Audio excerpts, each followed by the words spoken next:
भरधाव कंटेनर भिंत तोडून थेट आश्रमशाळेच्या आवारात।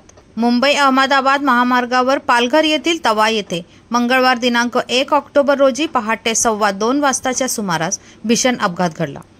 चालकाचे नियंत्रण सुटल्यामुळे भरधाव कंटेनर थेट तवा आश्रमशाळेच्या संरक्षक भिंतीला धडकून आश्रमशाळेच्या आवारात शिरला।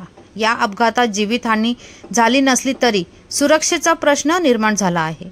8-10 दिवसांपूर्वी आश्रमशाळेच्या विद्यार्थ्यांना भरधाव ट्रकने चिरडल्याची दुर्दैवी घटना ताजी असतानाच असाच भरधाव कंटेनर तवा आश्रमशाळेच्या आवारात शिरल्यामुळे आश्रमशाळा विद्यार्थ्यांच्या सुरक्षेचा प्रश्न पुन्हा एकदा ऐरणीवर आला आहे।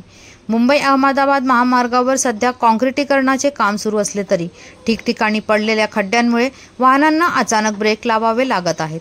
त्यामुळे जड वाहनांना ब्रेकवरील ताबा सुटून अपघात होण्याचे प्रमाण वाढत आहे। या अपघातांची मालिका रोखण्यात राष्ट्रीय महामार्ग प्राधिकरण अपयशी ठरत असल्याचा आरोप स्थानिक नागरिक आणि वाहन चालकांकडून करण्यात येत आहे।